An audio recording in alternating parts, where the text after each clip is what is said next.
And you're all set. Thank you. It is 9:02, and I call the April 13th, 2022 meeting of the Southborough Personnel Board to order. First order of business is approval of minutes, which were circulated to the members prior to the meeting. Any both for March 9th and for March 16th. Any additions, corrections, other changes to the minutes? Seeing none, I will entertain a motion to approve the minutes of our March 6th and March 9th and March 16th meetings. So moved. Is there a second? I'll second. All those in favor, Mr. Malinowski, Aye. Mr. Thorburn, Aye. and the chair votes aye. That's done. Next item is the expenditure ledger. As you can see, we technically haven't spent any money yet this year, although we have approved tuition reimbursement in the total of amount of just under $2,500. We've authorized payment of half of that because one course was completed and we're waiting for the second one, and we'll be paying that out. We'll be talking more about this budget later in the meeting. Moving on to reports, Ms. Hale. Good morning. We have a very short report, but a very happy one this morning. We're delighted to report the the Select Board have appointed a senior IT specialist. We have been searching and recruiting for this since the special town meeting in November. So we're all thrilled that Mr. Dahlberg will start on May 3rd. Congratulations. I know it's been a long and arduous process. So we're very happy for the town for finally being able to fill this, and it looks like you've got a very good qualified person for that position. Yes, he's coming to us from several years, almost a decade at Boston College and in the IT department there. So we think he's a wonderful fit. Great. All right, moving on. The next item again, and this is one we've talked about in the past. I'm just trying to see if we can firm up when we can expect to see a draft of a handbook. And I don't know, Mark, if you've had the opportunity to talk to Attorney Fedorov further about that. I did have a brief conversation with her. She did give me some samples to look at, actually through Ms. Hale, of handbooks from other communities that she has prepared and she has done. And my question for her was, and there's a lot. It's very impressive. I like the way that it's laid out. There's an awful lot there. And my question was, what is transferable from community to community and what is not? And essentially, a lot of the policies, are going to be very similar, if not the same, for all communities. The differences are going to be in the benefit areas.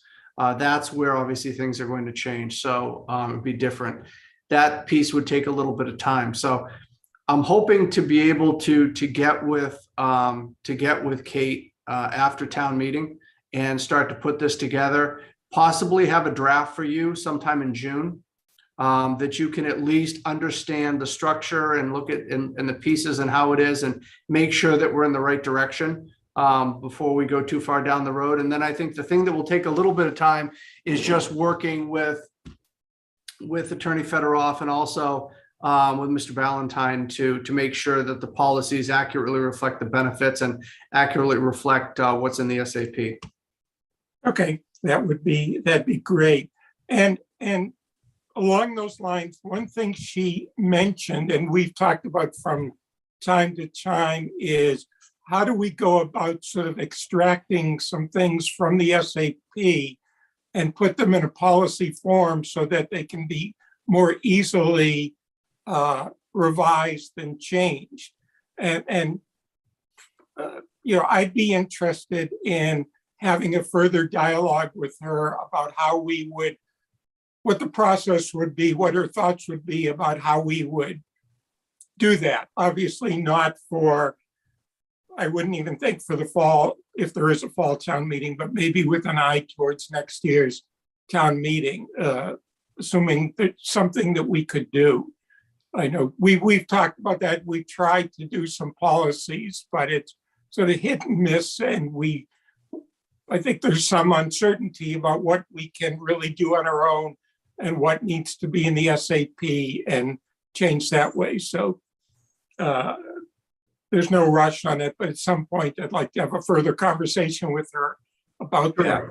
And I think from some of the SAPs that I've seen, in other communities, personnel bylaws, they simply provide the fences and they provide the guidelines as to what you can and can't, and then you get to decide how that is actually, implemented, and the particulars and the detail of that can be directed into policy from the board.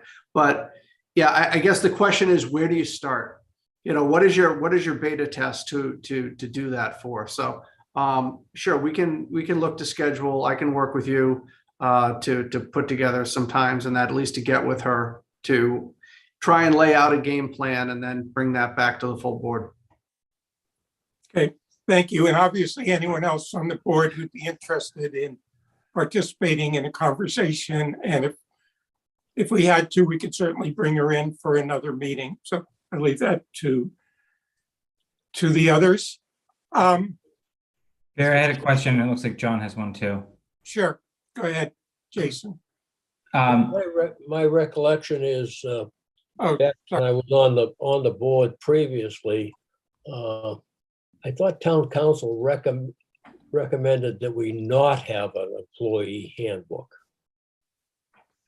And I'll try to answer that. There was a school of thought at one time, as far as I've been able to glean, that there were legal risks in doing that you could expose the town to claims of breach of contract and that sort of thing. That's no longer, well, we have different counsel for one thing, but that's no longer the view of it's not the view of our current counsel. And I think we've had this discussion with her, and she's very comfortable. As Mark said, she's drafted them for a number of communities. And John, before you got on the board, as part of the process of obtaining information of what other towns were doing in the vacation and sick leave area, we got actually handbooks from, I believe, 13 communities, 12 or 13 communities. So all of our peer communities, if you will, have handbooks. And so I'm not speaking as a lawyer, but my understanding is there's no legal impediment to our having a handbook. And Mark, Vanessa, feel free to jump in if I've misstated anything. No. And Barry, I'll just add to what you just said before I ask my other question is the review that Dorianne and I just did of our section 11 to most other towns. We were looking at employee handbooks, not personnel policies, to find most of the data we needed. So then that corroborates the statement you just made on that. Okay. Does that answer your question? No, it doesn't. So here's my question. It's probably from Mark is, would these employee handbooks be applicable to union members and employees that are on contracts, such as yourself, absent a provision in their own contracts that stipulates otherwise?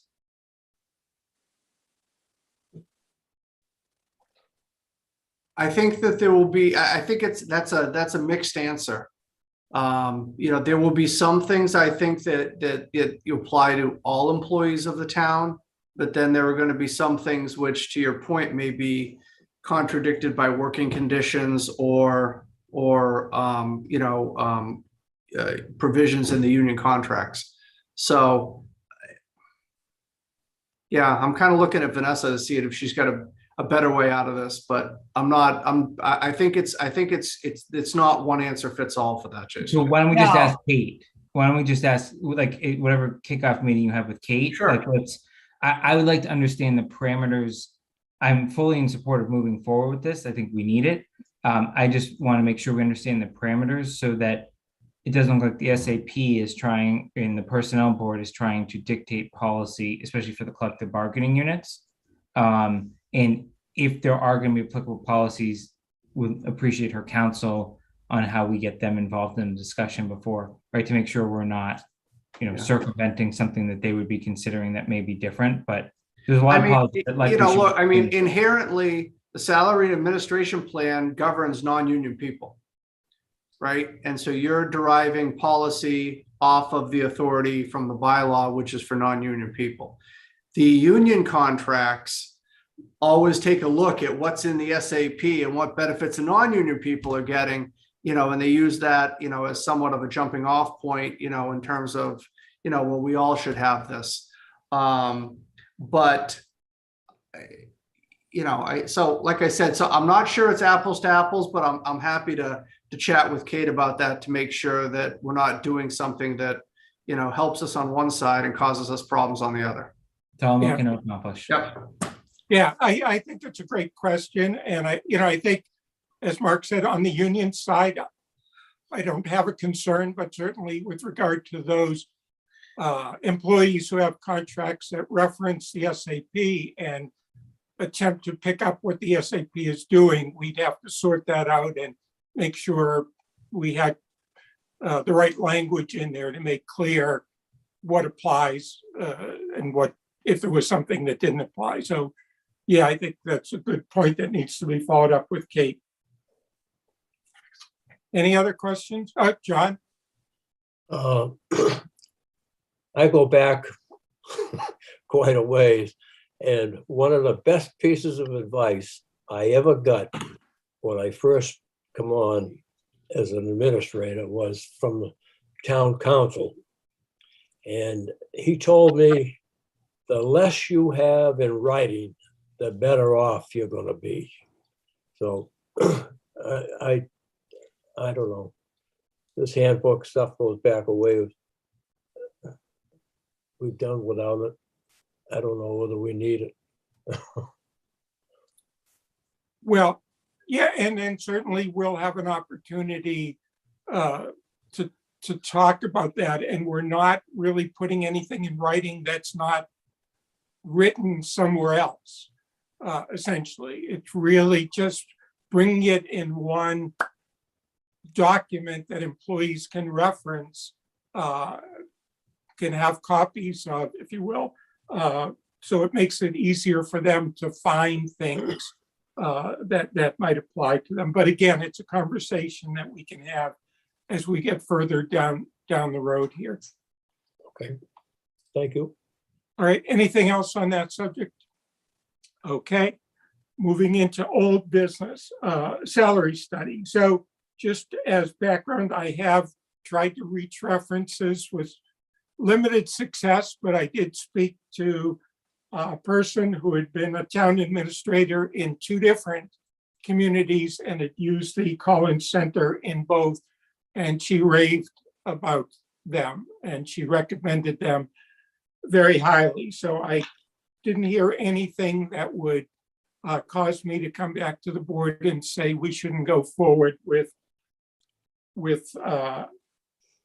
contracting with the Collins Center to do the classification compensation study.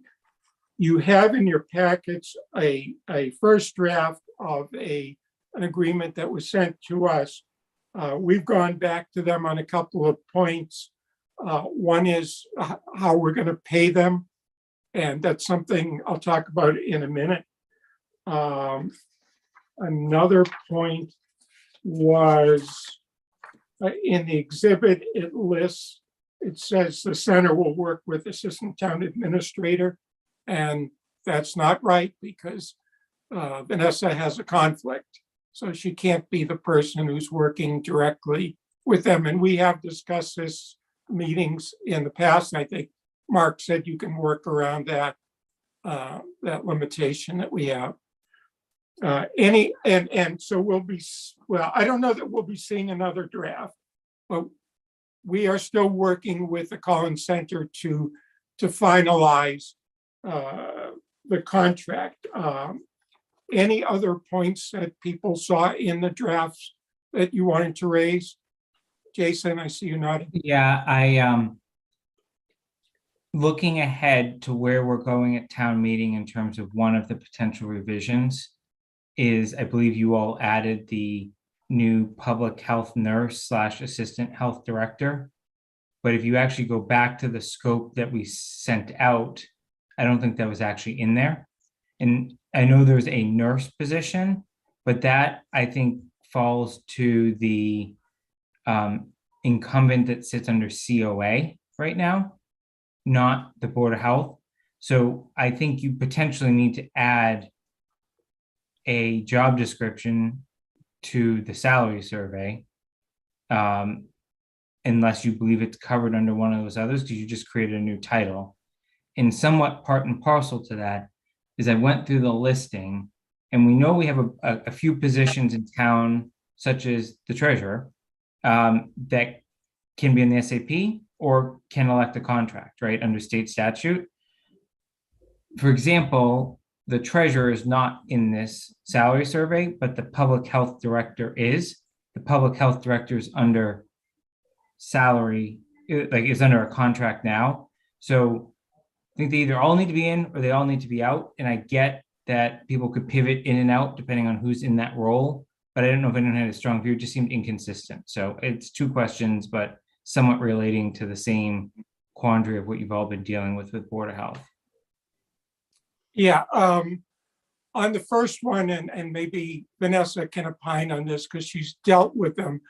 My sense would be that we would just explain to them that there are actually going to be two positions added to, one to Schedule A, one to Schedule C, from what we gave them, and those are going to be added in May, but obviously not effective until July 1st. I mean, we can certainly change the number in the agreement from whatever it is, 47 to 49. But Vanessa, can we do that in a dialogue with them? I think that would be fine. Yeah.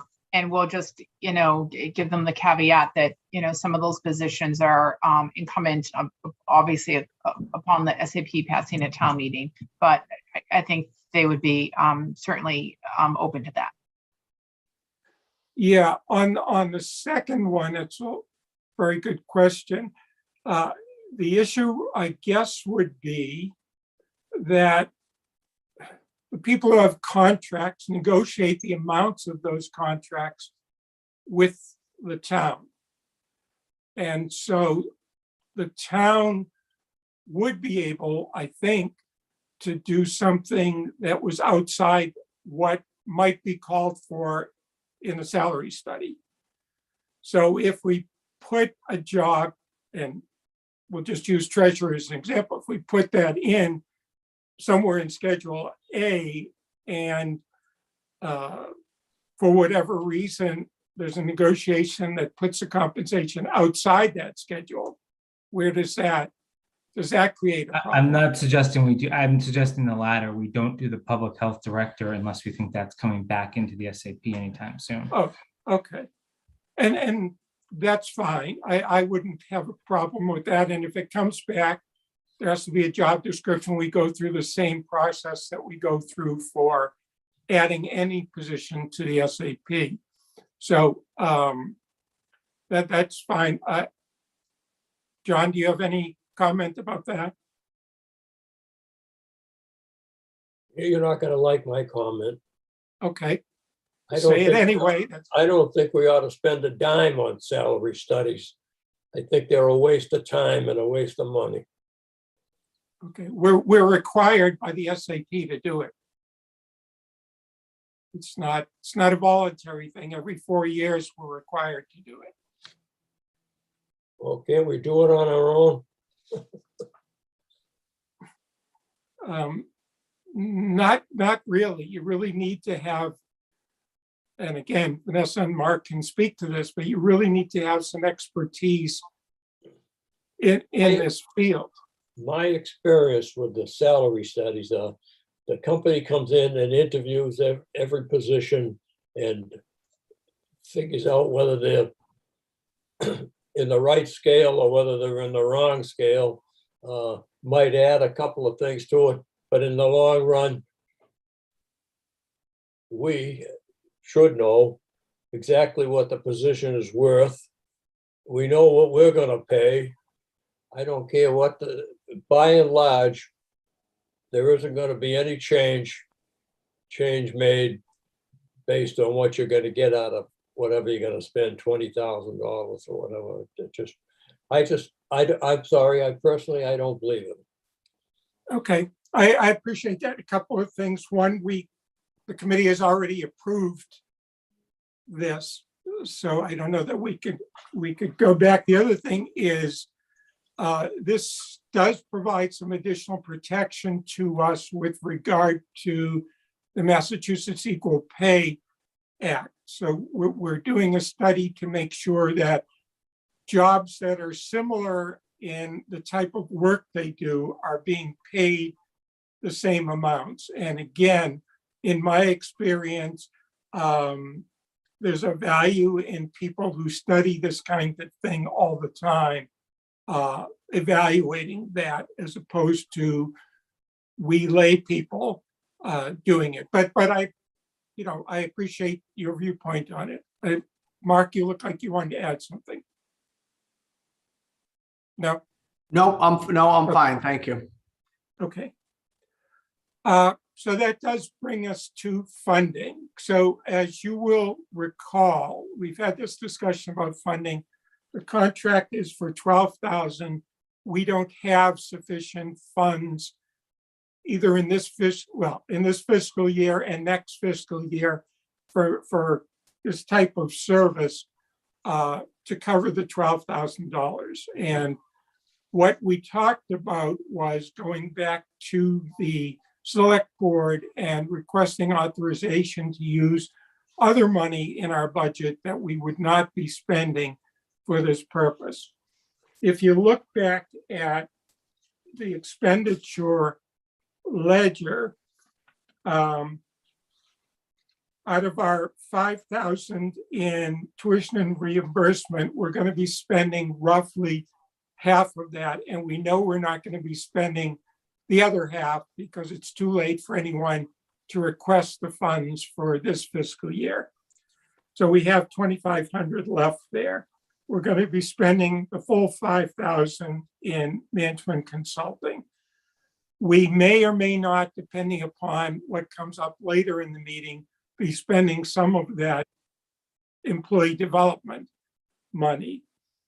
What I would propose is we take 2,000 of what's left over in the $2,500 in tuition reimbursement funds and ask the select board to authorize us to spend it for this purpose in this fiscal year, giving us 7,000 this fiscal year and 5,000 next fiscal year to cover the entirety of the contract. So that would be my suggestion, and I would throw it open for discussion. Jason? Procedurally, Mark, is that even required? I'm fully in support of being transparent and sending a note, but do we actually need their approval, or is this under the threshold for the line item movement? I see Brian shaking his head no. Yeah, it is under the, well, Brian shaking his head no, I'm not sure which way he's going, but it is under the threshold. That doesn't mean they still don't want to know. No, that's what I'm saying is I definitely am support of sending a letter. I just want to be. Yeah, I mean, I think it'd be good just to know. I mean, probably this is an item I think that would end up in the quarterly financial report to the board. I was just going to say that. Yeah. That Brian and Carla do, and they'll have one coming up in another month or so. And this would be something to put in there just to understand, just so that it's, again, the transparency, but it's just kind of a notification. You don't need a blessing. Okay. Thank you for that. Thank you. Go ahead, Jason. Sorry. No, sorry. I was going to say fully support and happy to help you draft whatever needed if that's where we go with this. Okay. John, any comment? No, sir. Okay. No, I mean, I can put together a memo on why we're doing this and sort of the background and get that done. Okay. I guess we should take a vote on using $2,000 of tuition reimbursement funds from this fiscal year's budget for the Collins contract. And I will entertain a motion. So moved. Is there a second? I'll second. Have a roll call vote, Mr. Malinowski, Aye. Mr. Thorburn, Aye. and the chair votes aye. That is approved. Great. Okay, the next item in your package is, we had discussed at the last meeting what we will make available to citizens for town meeting with regard to the changes to the SAP. And we said there would be 3 documents, the track changes version, the clean version with the changes, and the summary. And so I've taken a shot at drafting that summary, which is what's in your packets at Bates 18 and 19. And open to any discussion people have, any thoughts people have of changes to that. We've had, correct me if I'm wrong, Barry, this is very similar to documents that you and even Betsy had started, you know, earlier on in the year, right? Like this is nothing new. You've just streamlined, you know, kind of where we fell out. Is that? Because I didn't see anything really new here. Yeah. Right? I know we've already voted all of these things, but right. Yeah. So I have no comments on the document itself. I think it speaks for itself. I do think we missed a pretty important point here, though. I'm incredibly disappointed that the select board are voting at town meeting on the personnel bylaw, given that this has been done for 2 months. Like, why didn't we go to the select board meeting or submit something? And I'm looking, Mark, Vanessa, like, what's going on there? And I think the same thing in advisory. It just, those at town meeting recommendations, like it makes it seem like there's something that's outstanding or something that's controversial. That's usually like for those last minute budget articles that weren't fully, like, this board did their work. Like, what's going on?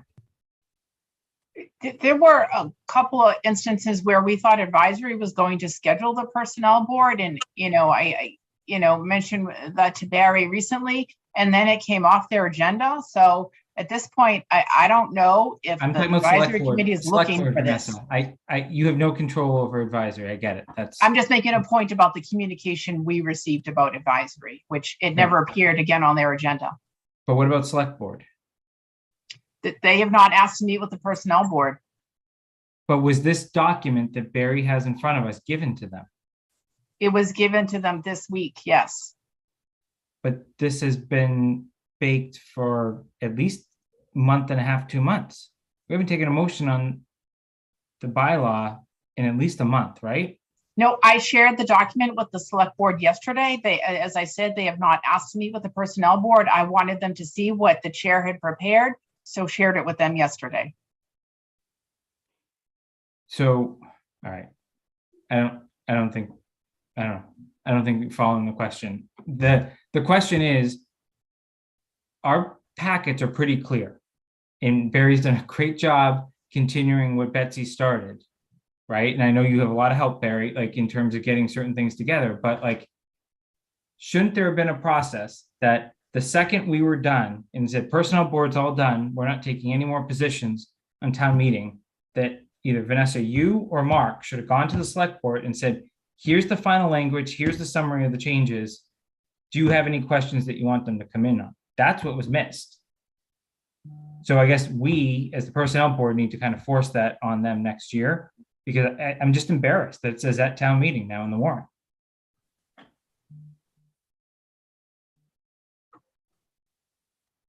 Yeah, and you know, I certainly agree with Jason. It was my understanding that that was going to happen at some point, that it would be put on the agenda. Maybe I should have been more forthright in trying to get it on the agenda, but yeah, I fully agree with Jason's comments.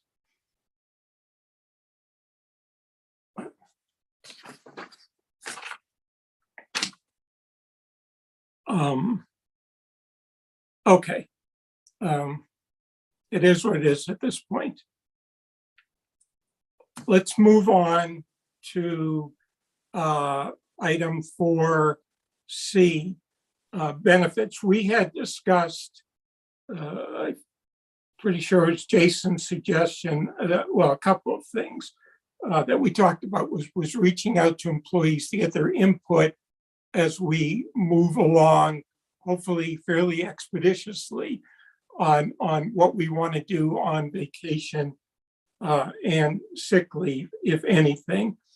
And also, again, it was Jason's thought to have employees provide input on why they're not using their full vacation allotments in a given year. So I took a stab with assistance from Mark in trying to put together a memo to employees on both of these points. This is intended as a draft, and I'm not wedded to anything in it. So I'm happy to open it up to any suggested changes, improvements that anyone has for this, or whether they think there's a different way to go about this. So I'll throw it open at that. Jason? Two comments. First and foremost, thank you for drafting this. I think it's very clear. On the letter itself, I don't like the use of the word task force. I think of that in a different sense, and John probably, given his fire service background, probably also may have a similar view. I would just say study, like a study. I don't know if you want to use the word committee, if that creates a public body, Mark, or anything like that, but study group, something along those lines would be more in line with what I was thinking. So just literally 2 words changing. Yeah, and I actually thought about that after we sort of finalized it. I didn't love it either. We said like working group or study group or something like that. But yeah, I fully agree with that. Okay. And then second is I've actually already had some employees reach out to me after the last personnel board meeting. So I will provide those names to Vanessa. Hopefully they just resubmit their names, but just to cross-reference, there was some good dialogue and some thank yous calls that I got after the last meeting, just saying we appreciate the opportunity to have a voice. So really kind of doubling down on this. I would also just encourage, it's not necessarily for the letter, but when we actually look at who replies, I don't think we should say no to anyone, but to the extent we have an employee group that is underrepresented, for example, let's just say all of the employees with 15 years or greater tenure apply and want to be on it, but we have no representation from someone that's been with the town less than 5 years. We may need to do some targeted outreach after and be open to that if we don't see the right mix, because I don't want, we need to make sure it's balanced in terms of, you know, at least the demographic we have today, which I realize is not balanced, right? You have some with low tenure, some with medium, and some with high. I don't know how that all breaks down without crunching the math. Yeah, no, I agree. I think we have to have representation across the board to get different viewpoints on this. John, go ahead. Question. Why are we as a personnel board concerned with whether someone delays their vacation or not? I would think that question to be answered would, the vacation schedule, as far as I know, is administered within each department. No? Go, if you want to respond, Jason, go ahead. Well, I mean, so John, just the basic background is when we started looking at the benefits within the SAP related to vacation, and particularly the carryover to future periods, we feel like we may not be in line with what other municipalities are doing, and that's what led to some of this. For certain departments, though, the only departments that really are administering their own policy are ones with union employees that are bargaining their own, benefits on this behalf. What we are in charge with is obviously 80 plus employees that fall across almost every town department, including those in departments that also have union members. So I think our responsibility here is for that group and that's what it's looking to do. And what we're trying to understand is at some points in time, there are some employees that could have up to 12 weeks of vacation on the books. And we're just trying to understand why they're not taking vacation, if that's what they're actually accruing, based on how the mechanics of the current language work, so that we can figure out, do we have a problem with not giving our employees the flexibility to take the vacation, or are people just think it's the right thing to do to always max out your vacation to maximize a payout on separation, which we've learned you get no matter why you separate from the town, whether it's your choice or the town's choice. So that's the answer I think you're looking for. Okay, anything else? Okay, then I will make that change that we discussed, and we'll get this out.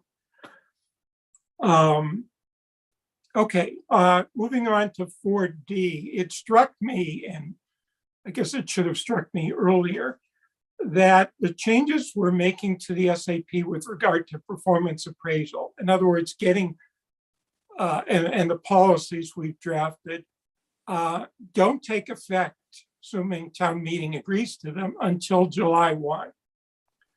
So that this year, in order for employees to get their increases effective July 1, we need to continue to do what we did last year. We have to review, according to the SAP, we have to review the performance appraisals for one more year, just because of how the timing of all of this works. And I'm concerned that there may be confusion out there among managers who have been following what we've been doing, but what they have to do this year.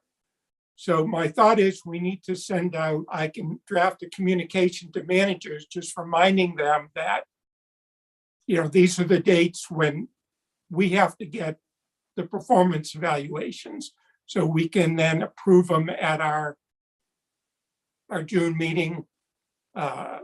Hopefully get everyone done by the June meeting. But unless I'm missing something, I think that's right, that we have to go through that process again this year. And I don't see anyone signaling that that's not right. So. We have to do something because I think we're required to. What I would question is whether we can almost trial our new process as part of this, though, right? Like, can we accept the forms that we are going to be implementing in full next year in place of the full job description, and have conversations with department heads if there's any exceptions? I didn't know if there was any avenue for that, because then that may help inform, do we have any holes in our policy for next year? I didn't know if that was an acceptable path to start the transition, as opposed to redoing obviously what you all have been through in the past, Barry, knowing that it's going to change. Yeah, and I don't have the SAP in front of me. I didn't bring it, but I think it's pretty clear. Go ahead. I'll just read the first sentence. This is under section 7 in the third paragraph. Of course, the board has to determine, if you view the format differently. It says an evaluation of the employee's performance in a format approved by the personnel board must accompany a request for an increase in the case of all employees, et cetera, et cetera. So I think that's the question. By the time employees are digging into this, town meeting will have just occurred. Hopefully the SAP will pass with flying colors. Our new process will be in place. So we're going to be in this limbo between the approval has been granted by town meeting, but the SAP doesn't technically take effect until July 1st. Mark and I chatted about this, yesterday actually, and talked about, well, could we say the SAP takes effect upon passage, at town meeting? That's not something we've done in the past, but it was one thing we were tossing around yesterday. Well, and I'm just thinking out loud, could you make the argument that if we get a form from a manager that certifies that the employee's evaluation was satisfactory or better, that's an evaluation in a format approved by the board? That's what I'm hoping for. That's what I was suggesting. I don't Yeah. agree with making the personnel board changes effective at town meeting because it has Yeah. financial implications. Because you're going to add In other grade, areas, stuff like yeah. that. So I'm in favor of that. I don't know who would necessarily argue with that. And obviously, if someone didn't get a satisfactory performance rating, I think it's probably a broader conversation anyways that they're going to want to have with the personnel board. Yeah. And believe me, my heart is with you after having gone through 47 of those identical looking performance evaluations. So I guess I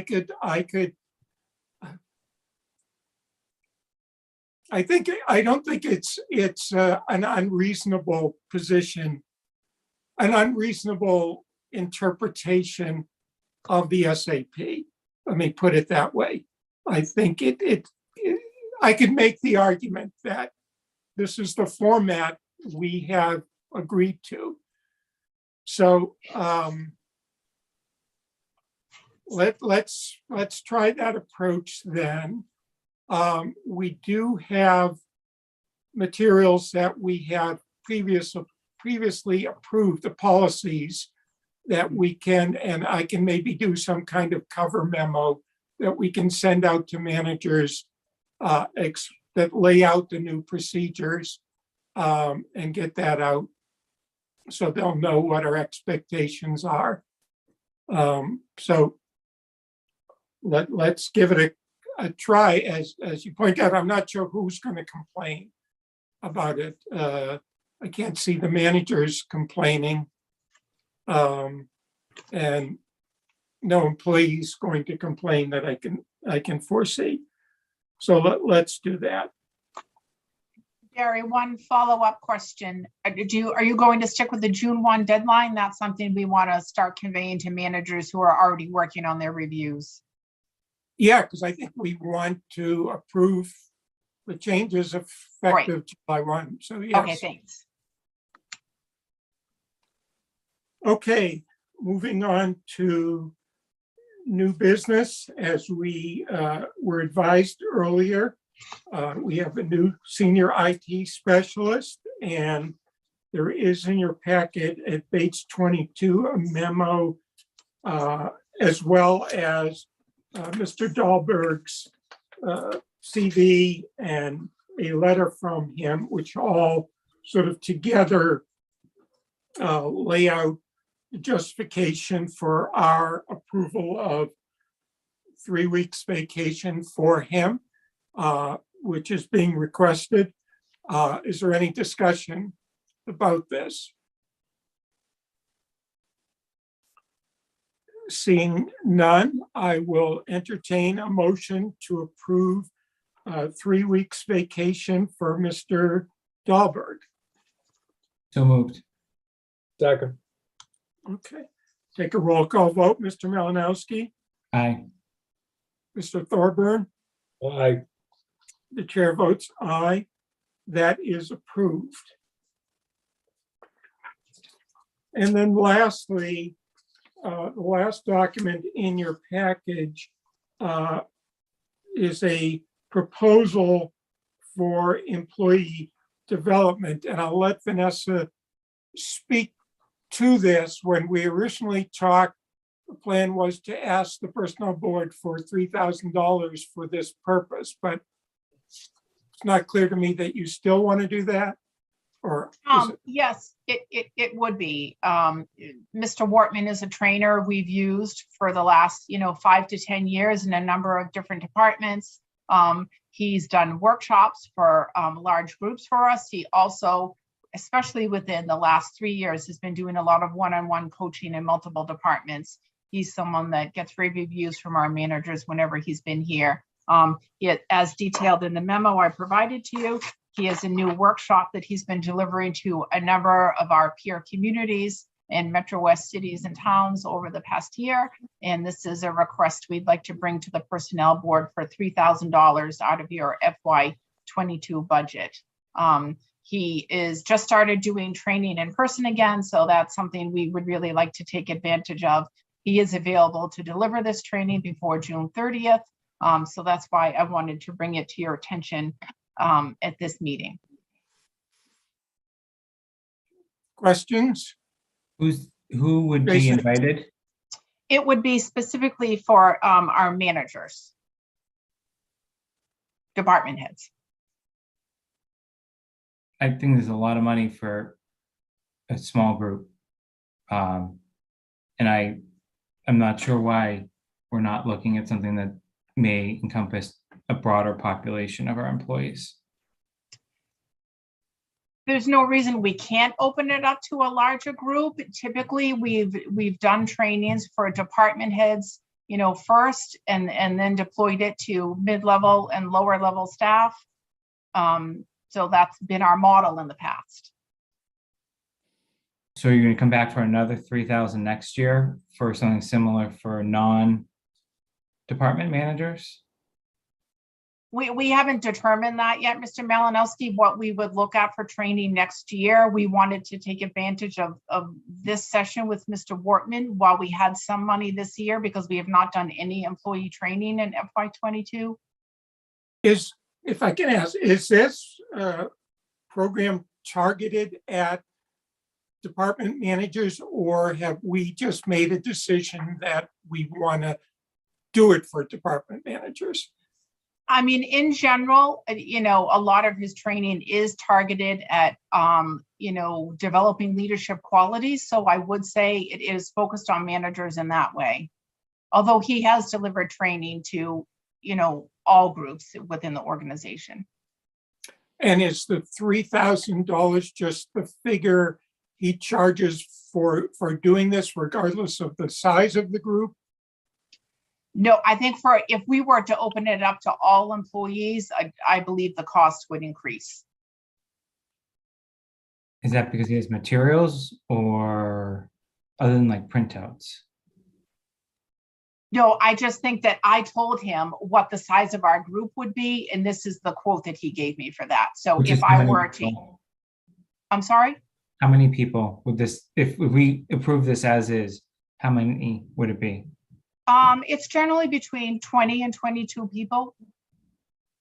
And it would be no more than one member of each department, essentially, because you're saying it's only the head. Like, let's just say there's an assistant director in a department. Generally, I'm the only assistant that is not a department head that participates in these trainings. Okay. So assistant in council on aging or town clerk are not generally included. It's for the manager.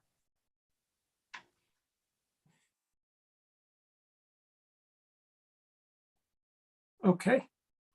My sense is there's not a lot of enthusiasm for spending $3,000. Well, I want to spend money. Barry, but like, and it seems like a good training, but the word teams in this, like, this doesn't sound like a team. This sounds like, I don't know.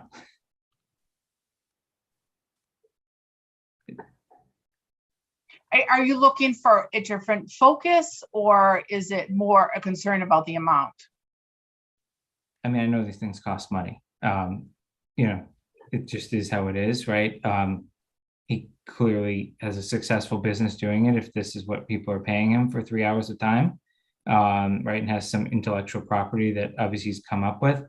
I just, you know, if we're spending our whole budget on 25% of the employees that the SAP targets, essentially, and most of those employees, a good chunk of those employees actually are on contract, at least 5 or 6 of them.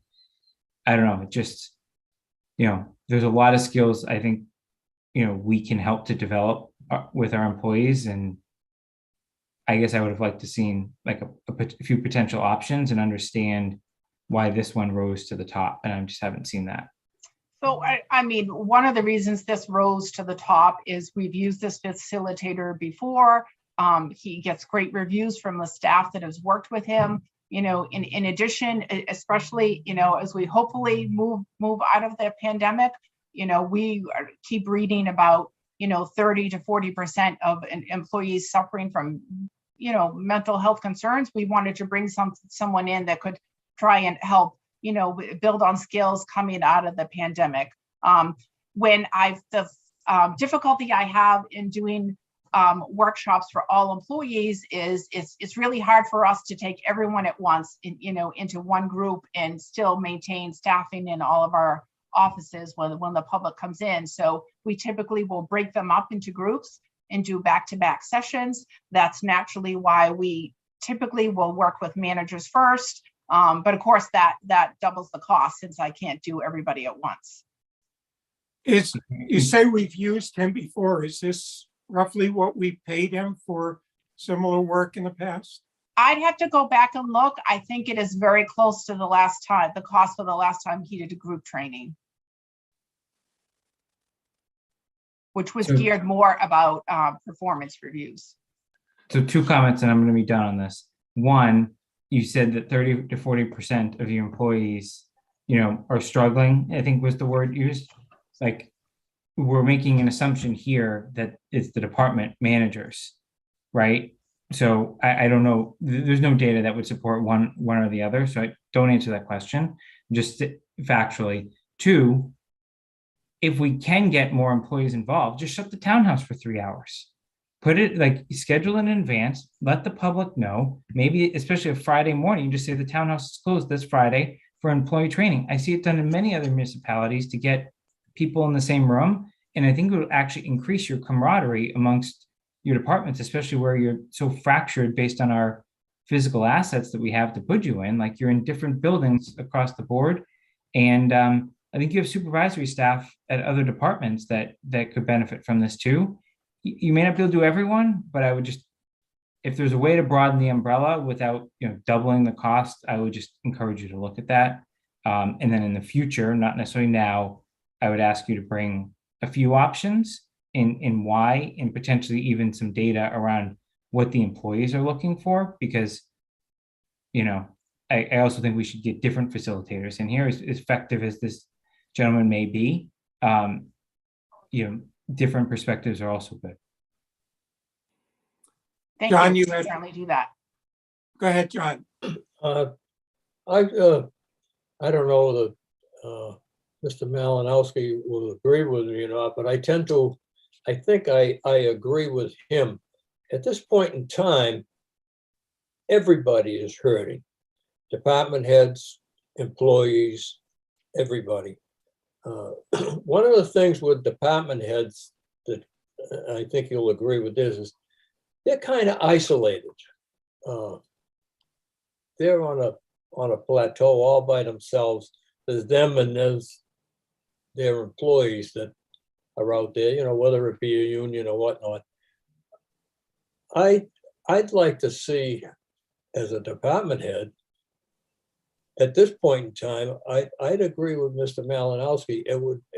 I would like to see training that helps all of them, you know, get on some insight or some help on recovering from what they've been through for the last 2 or 3 years, rather than just have the department heads. I'd like to see. So, and also it would be nice for the employee to kind of be associated with their department head that knows they're going through the same thing as you're going through, I don't know that there's any more money than the 2,000 if you had to put this up to more people, Vanessa, employees and department heads, whether there's more money for that right now or not, but I would rather see a joint training than. Well, I'll certainly go back to him and ask that question today. What the cost would be if it is a different amount to enlarge the group. We typically have not closed down the building in the past, but that's certainly something I would like to do very much, and to bring people together in one group. I'll defer to Mark if he agrees with that. But we typically have not closed down the building for trainings. Yeah, we typically haven't done it, but I'm not adverse to doing it, to provide training. I mean, this is the issue that we have with, with some of the training is that, we wait until later in the year and we try to schedule these things now before the end of the fiscal year. Otherwise, the money just goes back and closes out at the end of the year. And so, but we often get into our busy season as we try to plan these things. And so, any input that we have from personnel board members, I know Vanessa does reach out to, the employees and everything in that for feedback on every so often. I'll be blunt, we don't get a whole lot of feedback. She'll suggest programs, and people like, well, we want training, but not that. We want something else. So it's a little bit of hunt and peck as to what we do. And so we try to take a look at doing trainings for department heads and then doing trainings for larger group. We did DEI training, diversity, equity, and inclusion training for the department heads. And the thought is that next year we'll see if we can roll that out to mid-level managers as well and start to work our way through the employee group. So, that is something that was being considered for next year, but again, still being put together, trying to find something that we can do for either a portion of our group or, all of the employees, between now and the end of the fiscal year is a little bit difficult in finding people who are available. Let me ask you a question. So if we were to say we're open to funding this, provided that it's made available to all employees, and the cost for whatever reason were to increase, do you have a source of funding, potential source of funding for any additional costs there might be? I might be able to take a little bit of money from the selectmen's budget. I'd have to go look at that this morning and see what might be available. Or, on occasion, we asked various departments to chip in a little bit of money from their own employee training line items in their department budgets if they still have funding available. So those are two alternatives I could investigate. Okay. I mean, we can go a number of directions here. We can say, okay, we're not comfortable spending $3,000 for this at this time, and that's perfectly fine. Or we could say, as John and Jason have said, well, we might be open to this, but we'd want it to be made available to all employees, not just department managers. And we're willing to spend $3,000 for that, provided that you can obtain, if there's an additional cost, you can obtain the funding from another source. And if you can't, then we're not going to spend the money. That would be another way to go. I'm sure there are other alternatives. So, what's the sense of the board in terms of what we want to do? I don't want to leave the money unspent and return it to free cash. We need to spend it and we need to do something for our employees.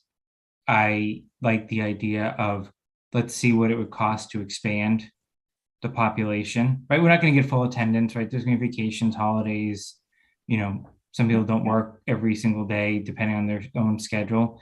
But at least if we can make an effort to get more people involved as opposed to doing it just based on job title, I would be supportive of this approach. And I would just ask in the future, A, there be some choices. B, we not wait till April 13th to bring a proposal. Like, let's in the fall decide what the training is going to be for next year in our budget. And C, I'd like to understand, did the vendor know what our budget was and just match to our budget? It's just No. awfully convenient that our number precisely is the vendor's quote. Now, I get our budgets are public to an extent and out there. I just thought that was remarkably convenient. Okay, John.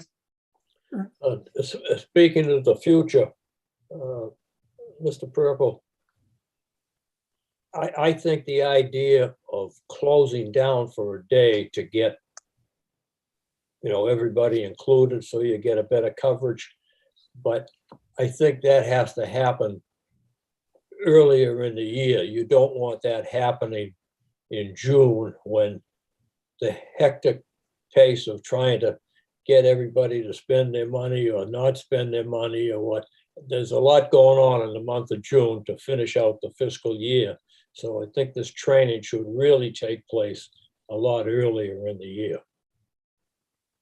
I agree. A preference is that we'll do them, probably, between October and May.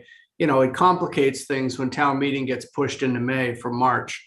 Complicates things on the finance team's end because you got to close out the fiscal year, and a number of things. So no, fully agree. Okay, I will make a motion that we approve $3,000 from our fiscal year 2022 employee development budget for Mr. Workman to put on his seminar, How to Stay Sane or Saner this year, that is made available to all SAP. Well, let me stop there. So there may be, probably don't want to say SAP employees, do I? Because there may be non-SAP employees, contract employees, for example. I'll second that for discussion if you're truncating your motion. I am. And for discussion, I'll just add, if this plan doesn't work out, and you can't find funding or the cost just gets out of hand, I would be willing to even come back to a Zoom meeting and talk about in public, obviously, a potential path forward. I don't want this money going unspent. We need to do something. So if you can't achieve the motion that Barry has put on the table, then let's just have a quick discussion about it and help you get through it. Okay, let me take another shot at making the motion. So I move that the Personnel Board approve $3,000 from its fiscal 2022 employee development budget for Mr. Workman to put on his workshop, How to Stay Sane or Saner this year for town employees, not limited to managers, made available to all town employees. I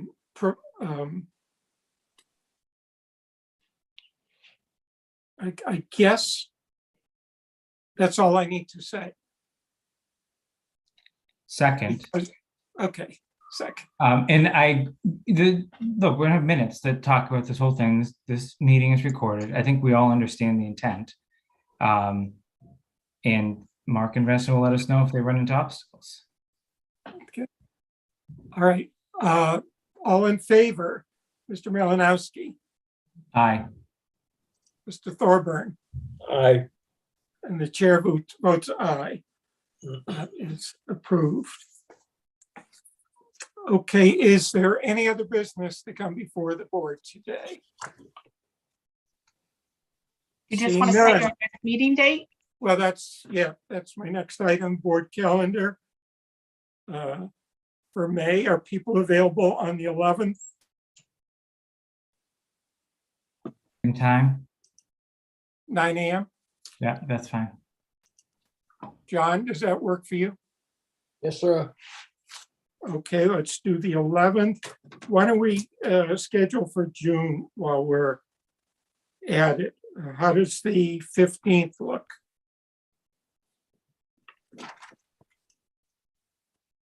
Again at 9, 15th of June. June 15th. Yep, that looks good. Okay. We'll do that. All right.